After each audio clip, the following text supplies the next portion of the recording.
Good afternoon students. तो जैसा कि हमने लास्ट चैप्टर जो खत्म किया है पॉलिनोमियल्स, तो उसके बाद जो कि मैं ट्राई कर रहा हूँ कि पहले हमने बेसिक किया, अब हम एक ऐसा चैप्टर करते हैं जिससे आके आपका इसमें इंटरेस्ट बनेगा।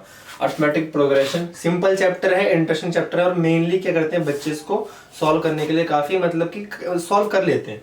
तो ये चैप्टर स्टार्ट करने से पहले मैं जरा इसके थोड़े बेसिक्स बताऊंगा, तो आप थोड़ा ध्यान देना।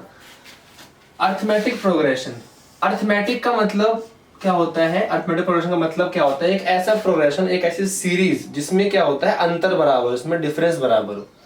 जैसे कि मैंने एग्जांपल में लिखा हुआ है, एक सीरीज है जिसमें स्टार्टिंग किससे हो रही है? 2 से, फिर 4, फिर 6, 8 और फिर ये जा रहा है हमारे पास 10 और फिर 12।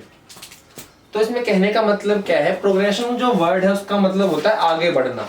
आगे बढ़ना किस वे में? अर्थमेटिक वे में, मतलब कि आपका जो डिफरेंस है वो बराबर होगा। तो जिस भी सीरीज की, जिस भी हमारे पास ऐसे जो लाइन से जो नंबर लिखे थे सीरीज उनको बोलते हैं। जिस भी सीरीज का जो डिफरेंस अंतर बराबर होगा आगे पीछे वाले नंबरों में, उसे हम क्या बोलेंगे? एपी। जैसे ये है, यहाँ पे कितने का डिफरेंस है? 2 का, ये भी 2, ये भी 2, ये भी 2 और आगे अगर हम 12 लिखेंगे तो भी हमारा 2 हो जाएगा। तो डिफरेंस बराबर है, तो ये हमारी क्या चीज हो जाएगी? ये जो ये सीरीज हमें क्या कहलाएगी कि ये अर्थमेटिक प्रोग्रेशन है। ठीक है, अब हमने डिफरेंस कैसे निकाला?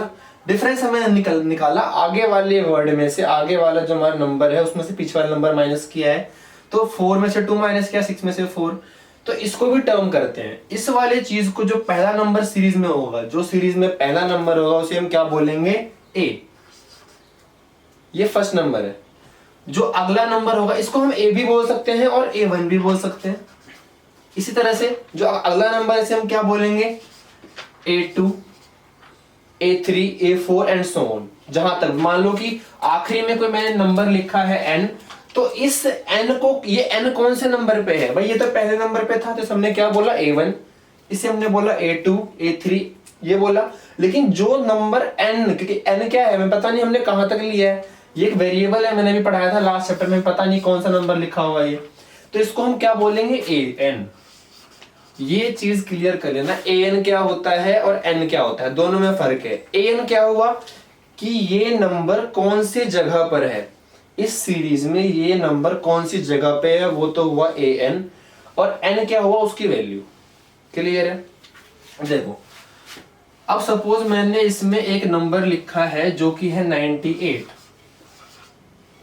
12 के बाद ये सीरीज कहां तक गई? सपोज मैंने क्या करा कि स्टार्टिंग करी थी मैंने 2 से, फिर 4 आया, फिर 6 आया, 8, 10, 12 और ये नंबर कहां तक गया? 98। समझ में आ गया यहां तक? अब क्वेश्चन कहेगा आपको कि ये 98 कौन से नंबर पे है इस सीरीज के? ये 98 कौन से नंबर पे है? जैसे कि 12 हमारा 6 पे है, 1 2 3 4 5 6, 6th प्लेस पे है। ऐसे ही 98 कौन से प्लेस पे? तो हम कैसे निकालते हैं? इसका फॉर्मूला होता है। फॉर्मूला क्या होता है? an इज इक्वल्स टू a प्लस में n-1 मल्टीप्लाई बाई डी। ये हमारा फॉर्मूला है, बेसिक फॉर्मूला है, नॉर्मल फॉर्मूला है, इसको हम यहाँ पे बता रहा हूँ कैसे करेंगे। a मतलब क्या हुआ? A1 मतलब कि पहला टर्म। ठीक है, तो हमने यहाँ पहला टर्म की वैल्यू क्या है? 2 डाल दी। n-1, अब यहाँ पे हमारे पास n की वैल्यू नहीं है, बिकॉज n क्या है? n उस जगह का नंबर है, कौन सा हमारे पास है नहीं, वही हमें निकालना ही है। तो हमने ऐसे कैसे लिख दिया? d इसमें डिफरेंस क्या है? मैंने डिफरेंस निकाल दिया यहाँ पे। डिफरेंस कितना है? 2 इज इक्वल्स टू an की वैल्यू हमारे पास है कि हमें कौन सा नंबर पूछा गया है। अब ऐसे कि A1 मैंने इसको बोला तो an मैं इसको बोलूंगा, ऑब्वियस सी बात है, मुझे पता नहीं कौन सा नंबर है, वो n की वैल्यू निकालनी है। मैंने यहाँ पे लिखा 98।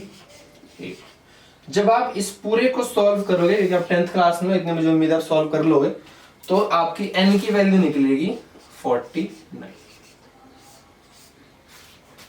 ठीक है, तो मैंने इस फॉर्मूले में जो सबसे बड़ा कंफ्यूजन होता है कि an क्या चीज है और n क्या चीज है, तो मैंने आपको वो समझाया। मैं दोबारा एक बार बता देता हूँ छोटे में। an जिस जगह पे वो नंबर है उसकी वैल्यू, तो n की वैल्यू पता नहीं है हमने, तो हमने 98 को यहाँ पर कर दिया। a की वैल्यू पता है हमें। d, अभी मैं बताऊंगा डी भी कैसे निकालते हैं। डी सिंपल है, आगे वाले टर्म में से पीछे वाले को माइनस करना होता है, और ये आ गया हमारा n। ठीक है, अब देखो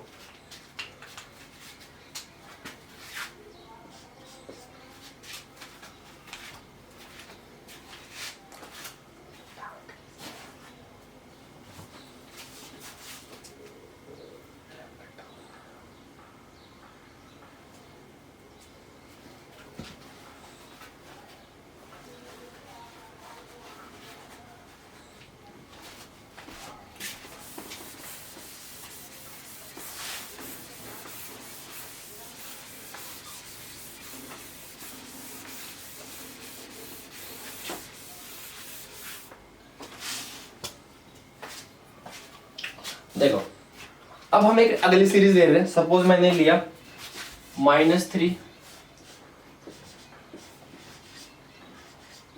-3 -1 1 3 5 7। अब सवाल ये आता है कि क्या ये सीरीज है, क्या ये सीरीज है। तो हम सीरीज करने के लिए प्रूव कैसे करेंगे, डिफरेंस बराबर होना चाहिए। ये क्या है, A1 A2 A3 A4 A5 A6।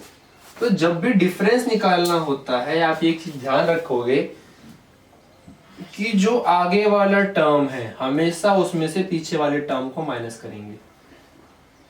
जैसे A2 में से A1 को हम माइनस करेंगे तो यहाँ पे क्या आएगा वैल्यू, A2 क्या है -1 -3 -1 +3, कितना आ गया डिफरेंस 2। तो भाई यहाँ का तो डिफरेंस 2 है, हमें पता लग गया। अब यहाँ का डिफरेंस देखें क्या 2 आ रहा है, तो कैसे करेंगे, A3 -A2। A3 की वैल्यू क्या है 1 -1, तो 1 + 1 = 2। भाई यहाँ भी 2 आ गया। अगर मेनली दो में आपका आता है ना सेम, तो मतलब वो AP ही होता है। दो में अगर आपका आगे मतलब बात बन गई। तो ये क्या है आपका AP में है। यहां तक क्लियर हो गया। यहां तक मैंने अभी तक क्या बताया आपको, AN का फॉर्मूला बताया है, ठीक है। और मैंने आपको डिफरेंस D कैसे निकालते हैं उसका फॉर्मूला बताया। ये हमारा पहली क्लास की बेसिक्स थी। इसके ऊपर क्वेश्चंस बनते हैं, मैं आपको काफी क्वेश्चन दे दूंगा ताकि आपको मतलब ये क्लियर हो जाए, और फिर हम इसके बेस पे क्वेश्चन करेंगे अगले दिन।